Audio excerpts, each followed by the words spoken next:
أعوذ بالله من الشيطان الرجيم بسم الله الرحمن الرحيم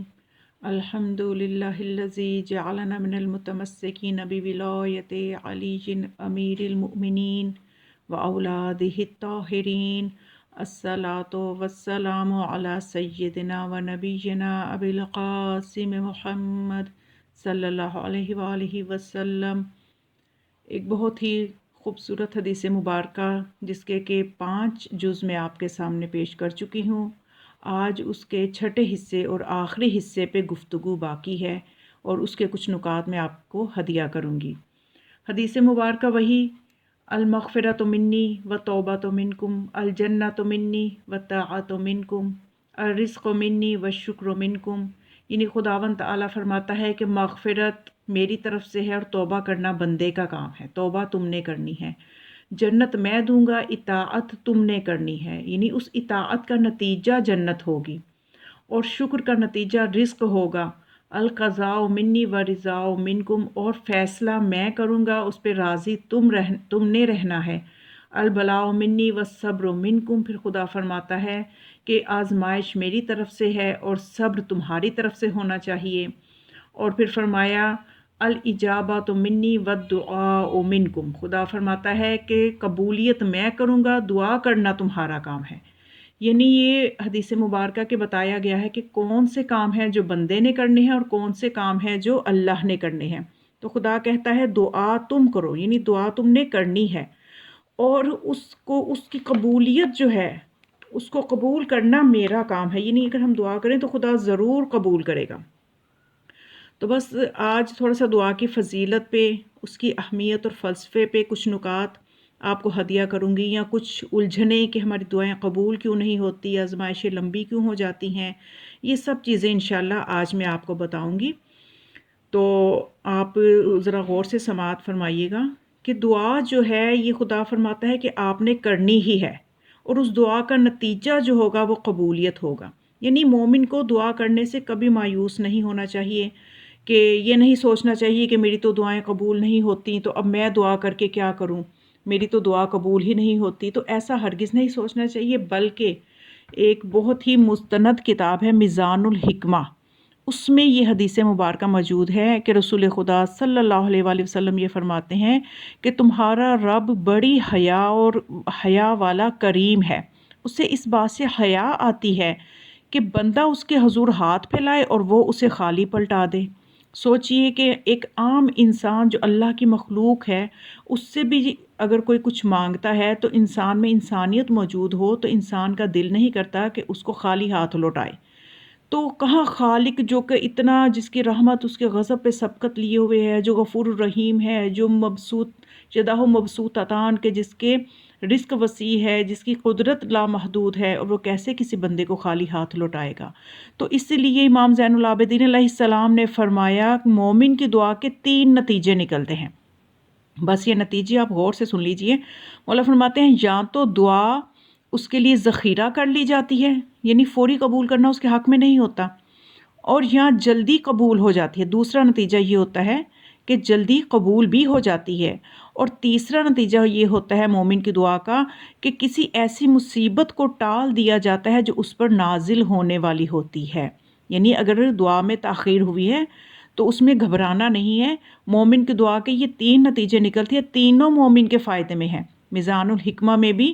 یہ روایت بھی موجود ہے کہ مولا امام زین العابدین علیہ السلام فرماتے ہیں کہ یا تو دعا ذخیرہ کر لی جاتی ہے،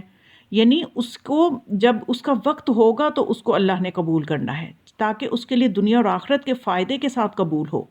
اور یہاں جلد قبول ہو جاتی ہے۔ دوسرا نتیجہ یہ بھی ہو سکتا ہے، اور تیسرا نتیجہ یہ ہو سکتا ہے کہ ایسی مصیبت اس سے ٹال دی جاتی ہے جو اس پہ نازل ہونے والی ہوتی ہے۔ تو یعنی کسی بھی صورت دعا جو ہے یہ انسان کو مایوس ہو کے نہیں مانگنی چاہیے، ضرور اس کا اللہ جو ہے وہ نتیجہ دیتا ہے، اور انسان کے لیے جب بہتر ہوتا ہے تو وہ نتیجہ دیتا ہے۔ یہ بھی انسان کو، کیونکہ وہ خدا اپنی مخلوق سے محبت کرتا ہے، 70 ماؤں سے زیادہ شفیق ہے، وہ چاہتا ہے کہ اس کا بندہ جو مانگ رہا ہے اس کو دے دے، لیکن ماں بھی دیکھے کسی وقت کوئی بچہ ایسی چیز غلط وقت پہ غلط چیز مانگ لے تو ماں بھی نہیں دیتی، تو جو 70 ماؤں سے زیادہ شفیق ہے وہ انسان کا زیادہ مخلص ہے۔ اللہ ہمارے ساتھ ہم سے بھی خلوص مانگتا ہے اور وہ ہمارے لیے مخلص بھی ہے، وہ تو پھر قرآن میں یہ فرماتا ہے سورہ بنی اسرائیل میں وَيَدْعُ الْإِنسَانُ بِالشَّرِّ دُعَاءَهُ بِالْخَيْرِ وَكَانَ الْإِنسَانُ عَجُولًا، کہ خدا فرماتا ہے کہ انسان شر کی دعا بھی اس طرح سے مانگتا ہے جیسے خیر کی دعا ہو، یعنی جیسے ایک بچہ ہے نا، اس کو اچھائی برائی کی تمیز نہیں ہے، اس کو تو جو چیز اچھی لگی اس نے مانگ لی، تو بالکل یہ حال انسان کا خدا قرآن میں بیان کر رہا ہے کہ انسان بھی شر کی دعا اس طرح مانگتا ہے کہ جیسے ہی اس کے لیے خیر ہو، اور پھر فرمایا اور انسان جلد باز ہے۔ تو اسی طرح سے یعنی اس سے ہمیں یہ پتہ چلا کہ خدا کو ہماری اچھائی قبول ہے، خدا ہماری اچھائی چاہتا ہے، تو پس اگر اللہ خدا اس کے لیے دعائے شر کو قبول کرتا، انسان کی اسی دعائے شر کو قبول کرتا تو وہ انسان ہلاک ہو جاتا، لیکن خدا اپنے فضل و کرم سے اس کی اس طرح کی دعاؤں کو مستجاب نہیں کرتا۔ دیکھیے بعض اوقات ہم غصے میں کہہ دیتے ہیں کہ میں نے جی کے کیا کرنا ہے، بعض اوقات ہم کسی کو بغیر سوچے سمجھے کہہ دیتے ہیں کہ میری عمر بھی تمہیں لگ جائے، حالانکہ یہ وہ چیزیں کہ خدا کے ہاں خزانوں کی کمی نہیں ہے جو ہم اپنے سے کمپنسیٹ کر کر کے باتیں بناتے ہیں۔ خدا سے جو چاہو آپ مانگیں، خدا کے وسیع در ہے، وسیع خزانے ہیں اس کے، تو یہ انسان بعض اوقات کوئی چیز اس کے لیے انتہائی بری ہوتی ہے دنیا کے لیے یا آخرت کے لیے، تو لیکن انسان اس برائی کو بھی، اس بری چیز کو بھی اچھا سمجھ رہا ہوتا ہے، اس ناسمجھ بچے کی طرح کہ جس کو اچھائی برائی میں اور اچھائی بھلائی میں کوئی تمیز نہیں ہوتی، تو اس طرح سے انسان بھی اس طرح سے شر مانگ رہا ہوتا ہے، لیکن خدا کا کرم یہ ہے کہ خدا انسان کی اس طرح کی دعا کو قبول نہیں کرتا۔ تو یہ خدا نے انسان کی دعا کی حالت قرآن میں بھی بتا دی، جیسا کہ میں نے بتایا کہ سورہ بنی اسرائیل میں، تو اس لیے حضرت صادق آل محمد رسول کافی میں روایت موجود ہے کہ حضرت صادق آل محمد نے فرمایا کہ رسول خدا فرماتے تھے کہ دعا مومن کا اسلحہ ہے، دعا دین کا ستون ہے، آسمان اور زمین کا نور ہے اور نجات کی چابی ہے، حاجت کی برآوری کا موجب ہے۔ بہترین دعا وہ ہے، مولا فرماتے ہیں، کہ جو پاک سینہ صاف ستھرے دل سے نکلے، اور یہ دعا مومن کے لیے ڈھال ہے، اور جب کسی دروازے پہ دق الباب کرو گے تو لا محالہ وہ دروازہ کھل ہی جائے گا۔ تو اس لیے مولا فرماتے ہیں کہ آداب دعا ہے، ہمیں ان کو دیکھنا ہے، ہم ان آداب کا لحاظ نہیں کرتے تو اس لیے بھی ہماری دعائیں قبول نہیں ہوتی۔ تو اس لیے آپ فرماتے ہیں کہ آداب دعا یہ ہیں کہ دعا مانگو تو بار بار مانگو، اپنی حاجت کا نام لے کر مانگو، اس لیے کہ بے شک خدا جانتا ہے تمہاری حاجات کیا ہیں، لیکن وہ یہ دوست رکھتا ہے کہ تم اس کی طرف اپنی حاجت کو پیش کرو۔ اور فرمایا کہ دعا کے لیے بہترین اوقات بھی ہیں، دیکھیے کچھ بہترین جگہیں بھی ہیں کہ جہاں پہ دعا ضرور قبول ہوتی ہے، اور کچھ بہترین اوقات ہیں کہ ان اوقات میں دعا ضرور قبول ہوتی ہے، جیسا کہ فرمایا کہ جب ہوائیں چلیں، بارش ہو رہی ہو، نماز وتر میں، نماز فجر کے بعد، ظہر اور مغرب کے بعد، قرآن مجید کی تلاوت کرتے وقت، اذان کہتے وقت، یہ سارے وہ اوقات ہیں کہ جن میں دعائیں قبول ہوتی ہیں۔ اور پھر آداب دعا میں سے فرمایا کہ دعا سے پہلے صدقہ دو کچھ، اور اپنے ہاتھوں کو آسمان کی طرف بلند کرو اور کوشش کرو کہ رونا آ جائے، آنسو کا ایک قطرہ آگ کے دریا کو بجھا دیتا ہے، گرچہ ہر آنکھ قیامت کے دن روئے گی سوائے اس آنکھ کے جو خوف خدا سے آنسو بہائے، اور وہ آنکھ جو اللہ کی حرام کردہ چیزوں سے جس نے اپنے آپ کو بچا کے رکھا ہو، اور وہ آنکھ جو پروردگار کی اطاعت کے لیے شب بیداری میں گزارے دعا کے وقت، مولا فرماتے ہیں خدا کی سب سے پہلے اس کی حمد بجا لاؤ، صدقہ نکالو، اس کی حمد بجا لاؤ، درود بھیجو، اور پھر اس طرح سے یعنی یہ آداب ہیں کہ جن سے دعائیں قبول ہوتی ہیں۔ اب یہ ایک مسئلہ ہے، اس کو حل کرتے ہیں کہ ایک شخص جو تھا ہماری جیسی ہی سوچ کا، جو پریشان ہو کے مولا کائنات امیر المؤمنین کے پاس آیا اور آ کے کہتا ہے یا امیر المؤمنین، میری آپ سے ایک سوال یہ کرنا ہے کہ خدا یہ فرماتا ہے ادعونی استجب لکم، مجھے پکارو میں تمہاری دعا قبول کروں گا، بس جب ہم اسے پکارتے ہیں تو وہ کیوں نہیں قبول کرتا؟ تو آپ علیہ السلام نے فرمایا اس لیے کہ تمہارے دل 8 حصہ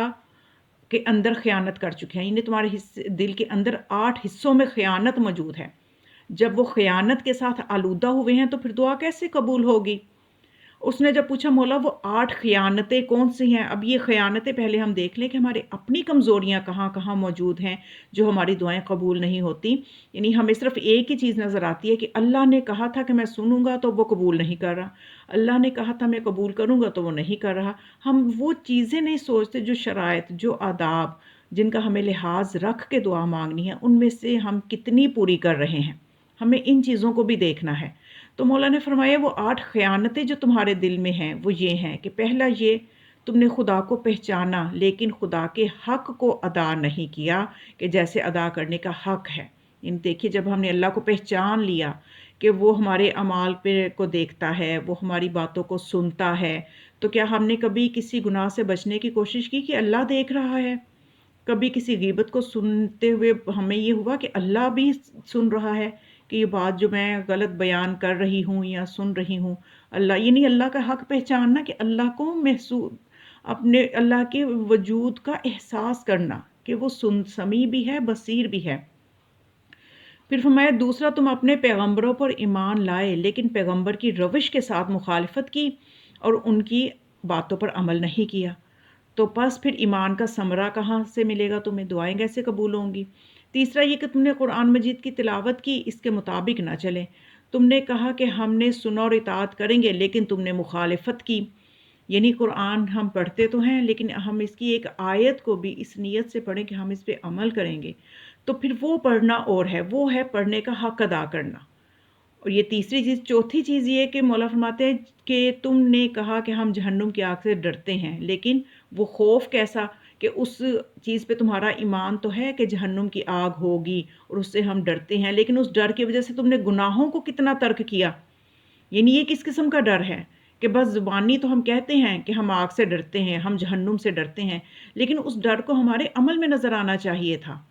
تو مولا فرماتے ہیں کہ جب تم نے کہا کہ ہم ڈرتے ہیں جہنم سے، اس کے باوجود گناہ کرتے ہو، تو تمہارا ڈرنا کیسا؟ پھر پانچویں چیز مولا نے فرمائی خیانت تم یہ کرتے ہو کہ تم نے دعویٰ کیا کہ ہم بہشت کو طلب کرتے ہیں، اس کے باوجود تم ایسا کام کرتے ہو جو تمہیں بہشت سے اتنا ہی دور کرتا ہے۔ تو جب پسند جس چیز کو بندہ کرتا ہے، جس کی طلب رکھتا ہے، اس کے پاس جانے کی کوشش کرتا ہے،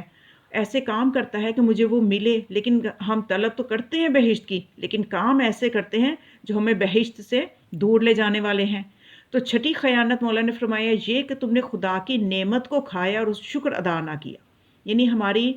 جو ہے عادات میں ہی نہیں ہے شکر ادا کرنا۔ اٹھتے بیٹھتے ہم کس مولا کے ماننے والے ہیں کہ جو ہر درخت کے نیچے 2 رکعت نماز شکرانہ پڑھا کرتے تھے؟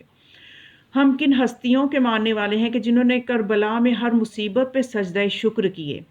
تو آج ہم نعمتوں کے ملنے پہ بھی شکر کا لفظ ہماری زبان پہ نہیں آتا، بلکہ کفران نعمت کرتے ہوئے ہم کہتے ہیں اچھا میرے حصے اتنا ہی آنا تھا، مجھے اتنا ہی ملنا تھا، میرا گھر ایسا ہی ہونا تھا۔ یعنی بہت سی چیزیں ہیں جو ہم اپنی غفلت میں کہہ جاتے ہیں اور پھر ہم کہتے ہیں کہ ہماری دعائیں قبول نہیں ہوتی۔ ساتواں یہ کہ مولا نے فرمایا کہ خدا نے تمہیں حکم دیا کہ شیطان سے دشمنی کرو، تم نے اس کو اپنا دشمن نہ مانا اور اس کی طرف سے منہ بھی نہ پھیرا اور اس کی مخالفت بھی نہ کی۔ یعنی بہت سی باتیں ہیں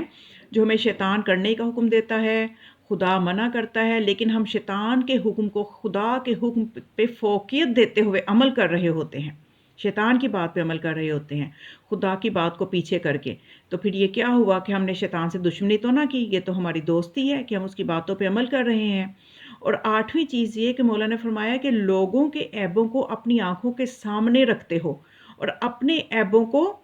پیچھے رکھتے ہو، اپنے اور جس کی تم ملامت کرتے ہو حالانکہ تم اس سے زیادہ ملامت کے سزاوار ہو، اس کے باوجود تم کس طرح چاہتے ہو کہ تمہاری دعائیں قبول ہو جائیں۔ بس خدا سے ڈرو، اپنے کاموں کی اصلاح کر لو، اپنی نیتوں کو خالص کر لو، لوگوں کو نیکی پر آمادہ کرو، برائی سے روکو تاکہ خدا تمہاری دعائیں قبول کرے۔ یعنی یہ ایک امام علیہ السلام نے بتایا کہ یہ بھی ایک وجہ ہے کہ جو تمہاری دعائیں قبول نہیں ہوتی۔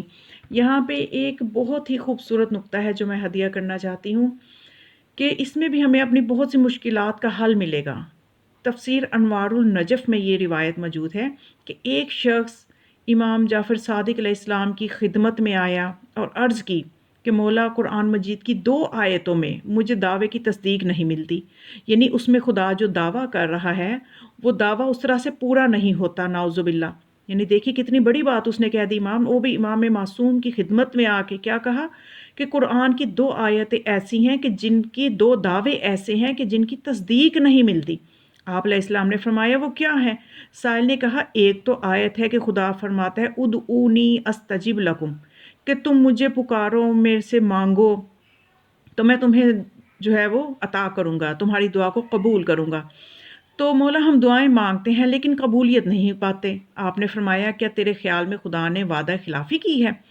سائل نے کہا نہیں، ایسا تو نہیں میں کہتا۔ پھر آپ نے فرمایا پھر ایسا کیوں ہوتا ہے؟ سائل نے کہا میں نہیں جانتا۔ پھر آپ علیہ السلام نے فرمایا کہ میں تجھے اس کی حقیقت بتاتا ہوں کہ جو شخص اللہ کی اطاعت کرے اور پھر دعا مانگے تو جس طرح دعا مانگنے کا طریقہ ہے تو اس کی دعا ضرور قبول ہوتی ہے۔ سائل نے عرض کی دعا مانگنے کا طریقہ کیا ہے؟ آپ نے فرمایا پہلے اللہ کی حمد کرے، پھر اس کی نعمات کا شکر ادا کرے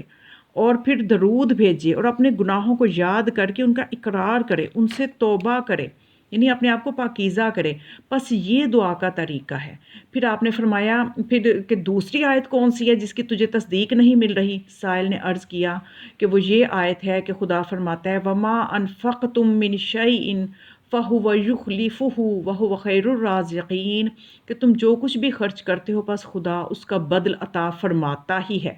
اور وہ بہترین رزق دینے والا ہے۔ تو کہتے مولا پس میں خرچ تو کرتا ہوں لیکن اس کا بدل نہیں ملتا مجھے، میں اس کا بدل نہیں پاتا۔ تو آپ علیہ السلام نے فرمایا کہ تیرے خیال میں خداوند نے خلاف وعدہ کیا ہے؟ سائل نے کہا کہ نہیں ایسا تو نہیں۔ آپ نے فرمایا پھر یہ کیوں ہے؟ سائل نے کہا مجھے تو پتہ نہیں، نامعلوم، مجھے تو اس چیز کا کوئی علم نہیں۔ تو آپ علیہ السلام نے فرمایا کہ اس کی وجہ پھر سن لو کہ تم جو اس کی تصدیق نہیں پاتے، خدا کے دعوے میں کوئی کمزوری نہیں ہے، تمہارے اندر کمزوری ہے۔ فرمایا کہ تم حلال سے کماؤ، حلال سے کسب کرو، حلال کے راستہ میں خرچ کرو، اور اس صورت میں کوئی ایک درہم بھی ایسا نہیں ہوگا کہ تم سے خرچ کرو اور تمہیں اس کا بدلہ نہ ملے، یعنی پھر تم جتنا خرچ کرو گے تمہیں اس کا بدلہ مل کے ہی رہے گا۔ تو بس یہ وہ چیزیں ہیں کہ ہمیں اپنی کمزوریوں کو دیکھنا چاہیے کہ کہاں پہ مسئلہ ہے کہ دعا قبول کیوں نہیں ہوتی۔ ایک شخص تھا احمد نامی، اس نے حضرت امام موسیٰ کاظم علیہ السلام کی خدمت میں عرض کی کہ مولا میں نے ایک عرصہ سے ایک حاجت کا اللہ سے سوال کیا ہوا ہے اور اب مقبولیت کی تاخیر کی وجہ سے شک میں پڑ گیا ہوں۔ نعوذ باللہ۔ دیکھیے یہ ایمان کی حالت اس زمانے میں بھی کہ جب امام معصوم سامنے ہوتے تھے تو لوگوں کے شک کی یہ حالت تھی کہ اگر کچھ عرصے تک دعا قبول نہیں ہوئی تو لو جی توحید پہ شک ہونے لگ گیا۔ اور سوچئے پھر خدا سے پناہ مانگنی چاہیے کہ پردہ غیبت میں ہمارے امام ہیں، خدا ہمارے ایمان کو سلامت رکھے اور ہم با ایمان اس دنیا سے جائیں، اور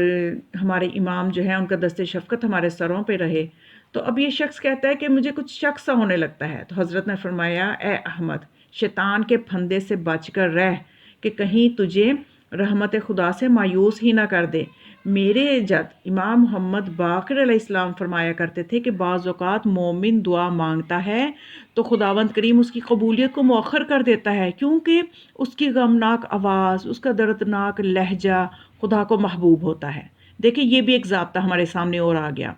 کہ دعائیں جو ہیں وہ تاخیر سے کیوں قبول ہوتی ہیں۔ اور پھر امام نے فرمایا کہ اس کے علاوہ اس کے بعد یہ ہے کہ منافع دنیاویہ میں سے جو کچھ مومن خدا سے طلب کرتے ہیں، جن کو اب خدا نے معرض التوا میں ڈال دیا، وہ ان نعمات دنیاویہ سے بہتر نہیں ہیں۔ یعنی جو چیزیں خدا ان کو دینا چاہتا ہے، وہ ان کی جو چیزیں وہ مانگ رہے ہیں وہ چیزیں اتنی بہتر نہیں، خدا نے اور بہتر دینا چاہتا ہے جو خدا نے ان کو۔ اور دنیا چیز کیا ہے؟ امام باقر علیہ السلام نے فرمایا کہ مومن کو خوشحالی کی حالت میں بھی خدا سے ایسے ہی دعا مانگنی چاہیے جیسے سختی کے زمانہ میں مانگتا ہے۔ یعنی ہوتا یہ ہے کہ جب ہماری دعائیں قبول ہو جاتی ہیں ہم دعا مانگنا ہی چھوڑ دیتے ہیں، صرف مصیبت ہوئی تو اس وقت لمبی لمبی دعائیں بھی مانگتے ہیں، جیسا کہ قرآن میں بھی اللہ فرماتا ہے نا کہ جب مصیبت آتی ہے تو یہ انسان لمبی لمبی دعائیں مانگتا ہے، اور جب مصیبت ٹل جاتی ہے تو پھر یہ شک کرنے لگتا ہے، خوشی کے موقع پہ خدا کو بھول جاتا ہے۔ تو اس لیے مولا فرماتے ہیں سختی کے زمانہ میں جس طرح سے تم خشوع و خضوع سے دعا مانگتے ہو، خوشی کے موقع پہ بھی اللہ کو اسی طرح سے یاد رکھو۔ تو جب مطلوب حاصل ہو جائے تو دعا سے سست نہ ہو جانا، دعا سے تھک نہ جانا، کیونکہ وہ اللہ کے پاس محفوظ ہے، اور تم کو صبر اور طلب حلال اور صلہ رحمی لازمی طور پہ اختیار کرنی چاہیے۔ لوگوں کے ساتھ دشمنی سے بچتے رہنا چاہیے۔ ہم اہل بیت کا دستور ہے کہ قطع رحمی کرنے والے سے بھی صلہ رحمی کرتے ہیں، برا برتاؤ کرنے والے سے بھی ہم اچھا برتاؤ ہی کرتے ہیں۔ بس خدا کی قسم اس عمل میں ہی ہمیں بہت بڑا سکھ نصیب ہوتا ہے۔ تحقیق دنیا میں صاحب نعمت اگر کسی چیز کا سوال کرے اور اس کو اس کے سوال کردہ چیز کے علاوہ کوئی دوسری چیز مل جائے تو وہ اس کو معمولی سمجھے، تو ایسا شخص کسی بھی شے سے سیر نہیں ہو سکتا۔ یعنی جو چیز اس نے اللہ سے مانگی اللہ نے اس کو کوئی اور چیز دے دی، تو وہ اس میں بھی ناشکری کرنے لگ جاتا ہے، ہو سکتا ہے جو دوسری چیز دی ہے وہ اس سے بھی بہتر ہو۔ تو جب انسان پر نعمتیں زیادہ ہوتی ہیں تو ان کے حقوق واجبہ سے مسلمانوں کے لیے عہدہ برا ہونا، اس کے فتنہ سے بچنا مشکل ہو جاتا ہے۔ اس کے بعد آپ نے فرمایا مجھے بتاؤ کہ اگر میں تمہیں کوئی بات کہوں تو کیا تم میری بات پہ ایمان لاؤ گے، اس پہ یقین کرو گے؟ راوی کہتا ہے میں نے عرض کیا کہ مولا میں فدا ہو جاؤں، اگر مجھے آپ کے فرمان پر اعتماد نہ ہو تو پھر کس کے فرمان پہ ہوگا، کس کی بات پہ اعتماد ہوگا، حالانکہ آپ حجت خدا ہے۔ بس پھر آپ نے فرمایا کہ تجھے خدا کی بات پر مجھ سے بھی زیادہ اعتماد ہونا چاہیے، پھر تجھے خدا کی بات پر زیادہ مطمئن رہنا چاہیے، کیونکہ وہ وعدہ کر چکا ہے اذا سألک عبادی انی فانی قریب اجیب دعوت الداعی اذا دعان، کہ وہ وعدہ کر چکا ہے کہ جب بھی میرا بندہ مجھے بلاتا ہے تو میں اس کے قریب ہوں اور میں اس کی بات کا جواب دیتا ہوں جب بھی وہ مجھے بلاتا ہے۔ ولا تقنطوا من رحمت اللہ، اللہ کی رحمت سے مایوس نہ ہو۔ واللہ یعدکم مغفرہ، خدا تمہیں مغفرت، یعدکم مغفرتم منہ و فضلا، یعنی مغفرت اور فضل کا وعدہ کرتا ہے تمہارے ساتھ۔ تو خدا کے ان وعدوں پہ تم یقین رکھو اور اپنے آپ کو جو ہے تم کسی مصیبت میں نہ ڈالو۔ تو بس ہم جتنے پاکیزہ ہو کے دعا مانگیں گے، جتنے ہم مخلص ہوں گے، اور پھر جب ہم دوسرے مومنین کے لیے دعا کریں گے تو وہ پہلے ہمارے حق میں قبول ہوتی ہے۔ خدا فرشتوں کو حکم دے دیتا ہے کہ کئی لاکھ مرتبہ یہ دعا جو ہے اس کے لیے قبول کر لو، کہ اس نے جو ہے اس نے مطلب کسی مومن کے لیے غیبت میں اس کے لیے دعا کی ہے تو یہ اس کے لیے اس کے حق میں پہلے قبول کر لو، اور بلکہ فرشتوں کو حکم دے دیتا ہے کہ وہ اس مومن کے لیے دعا کرے۔ تو جتنا انسان کا نفس پاکیزہ ہوتا ہے اتنا ہی اس کی دعاؤں میں بھی قبولیت آتی ہے۔ تو بس اندازہ کیجئے کہ وہ ہستیاں کہ جن کے دل ہی جو ہے خدا کے ارادہ کا مورد ہوں، تو وہ جو بات کہتی ہیں خدا فوراً قبول کر لیتا ہے۔ وہ ادھر بعض لوگ ہوتے ہیں کہ دعا کی قبولیت ان کی زبان سے جلدی ہو جاتی ہے کیونکہ پاکیزہ نفس ہوتے ہیں، تو پھر کیا کہنے آل محمد علیہ السلام کی عظمت کے کہ جو وہ کہہ دیں تو وہ ہو جائے۔ تو یعنی کیونکہ ان کی صداقت کی یہ منزل ہے کہ وہ واقعہ کے محتاج نہیں ہے، جو کہہ دیتے ہیں وہ ہو جاتا ہے۔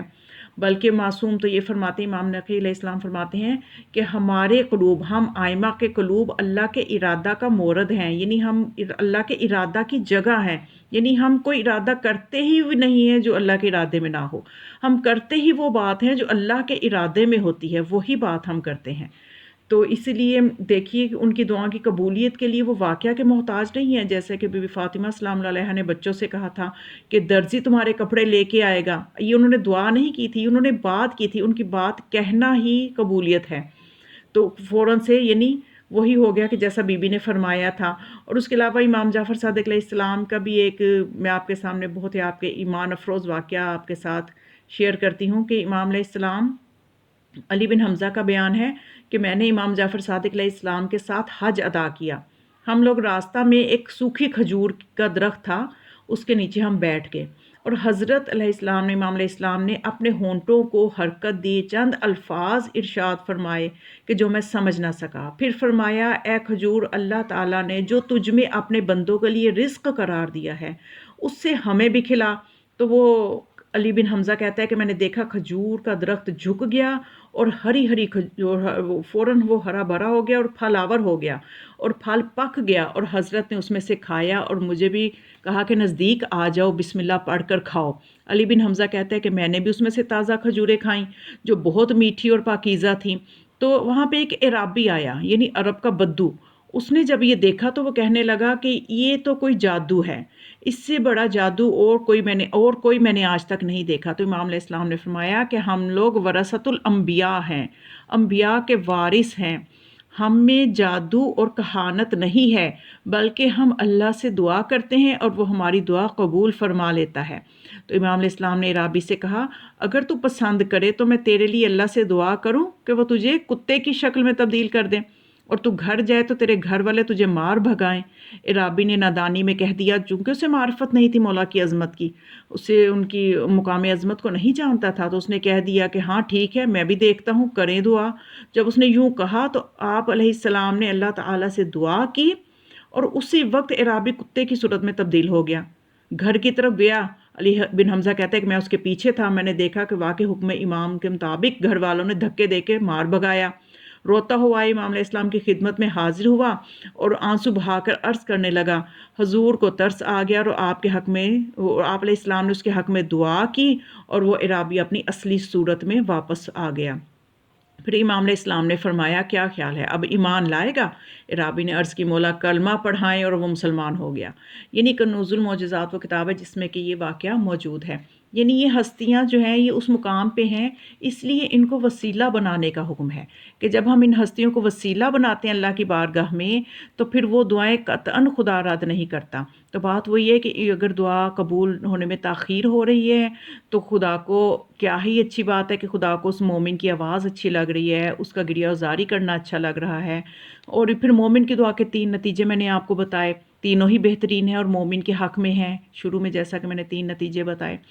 اور پھر یہ ہے کہ جب دعاؤں کو قبول کروانا ہے تو کچھ اور راستے بھی ہیں ہمارے پاس، کہ اگر سب سے پہلے ظہور امام علیہ السلام کی دعا کی جائے، امام زمان علیہ السلام کے ظہور میں تعجیل کی دعا کی جائے، یا امام زمان علیہ السلام کی سلامتی کی دعا کی جائے اور اس کے بعد اپنے لیے دعا کی جائے، تو روایات میں ہے کہ وہ دعا لازماً قبول ہوتی ہے کہ جو اس انداز سے کی جائے کہ پہلے اپنے زمانے کے امام کی سلامتی کے لیے دعا کی جائے، اس کے بعد اپنی حاجت پیش کی جائے۔ تو یہ ایسا نہیں ہو سکتا کہ خدا پہلی دعا کو قبول کرے اور دوسری کو چھوڑ دے۔ اور پھر درود اگر پڑھ کے دعا کی جائے تو پھر وہ دعا بھی رد نہیں ہوتی جس دعا کے اول و آخر میں درود ہو، کیونکہ ایسا نہیں ہو سکتا کہ خدا اول اور آخر والی دعا اٹھا لے اور درمیان والی کو رہنے دے، وہ تو بہت کریم ہے۔ تو یہ وہ چیزیں ہیں کہ ان سے ہمیں دیکھنا ہے کہ ہم کس طرح سے دعا کو قبول کروا سکتے ہیں۔ یہ بس معرفت کی بات ہے۔ ایک ان پڑھ سا انسان تھا جو کہ روضہ رسول صلی اللہ علیہ وآلہ وسلم پہ گیا اور جا کے کس انداز سے دعا کر رہا ہے، جا کے اس انداز سے کر رہا ہے دعا کہ اے خدا میں تیرا بندہ ہوں، گناہ گار ہوں، یہ تیرے حبیب کا روضہ ہے، تیرے حبیب کی قبر ہے اور شیطان تیرا دشمن ہے، اگر تو میرے گناہوں کو معاف کر دے گا تو تیرا حبیب خوش ہوگا اس لیے کہ میں اس کی امت میں سے ہوں، اور اگر تو مجھے میرے گناہوں پہ سزا دے گا تو تیرا دشمن خوش ہو جائے گا۔ اب تو اپنے حبیب کو خوش کرے گا یا اپنے دشمن کو خوش کرے گا؟ تو تیری ذات سے یہ بالا تر ہے کہ تو اپنے دشمن کو خوش کرے، تو اس لیے تو میرے گناہوں کو بخش دے۔ یعنی یہ انداز، یہ خلوص کے انداز ہوتے ہیں جو انسان کو خدا کی طرف سے بھی عطا ہوتے ہیں۔ تو کبھی بھی مایوس نہیں ہونا چاہیے، دعاؤں کی قبولی دعا بہرحال کرتے رہنا چاہیے، اور دعا کے لیے ضروری نہیں ہے کہ آپ اس کے لیے باقاعدہ ایک ماحول ہی بنائیں، تو بلکہ دل میں بھی ہر وقت اللہ کے ساتھ اپنا رابطہ جو ہے وہ انسان کا رہنا چاہیے اور دعائیں کرتے رہنا چاہیے۔ اور خداوند متعال سے یہی دعا ہے کہ ہمیں اتنا با ایمان کر دے، ہمیں اتنی ہماری زندگیاں جو ہیں وہ با ایمان اور روشن اور منور ہو جائیں، اور ہماری زبانوں میں اتنی تاثیر ہو جائے کہ ہم گناہ گاروں کی زبانوں میں بھی اتنی تاثیر آ جائے کہ ہماری دعائیں بھی بارگاہ احدیت میں قبول ہو جائیں۔ محمد و آل محمد علیہ السلام کے وسیلے سے جب دعا مانگی جائے تو خدا کبھی بھی رد نہیں کرتا۔ بس یہ دعا کے بارے میں کچھ نکات تھے جو میں ہدیہ کرنا چاہتی تھی، دعاؤں میں یاد رکھیے گا۔ وما علیہ الا البلاغ، والسلام علیکم ورحمۃ اللہ وبرکاتہ۔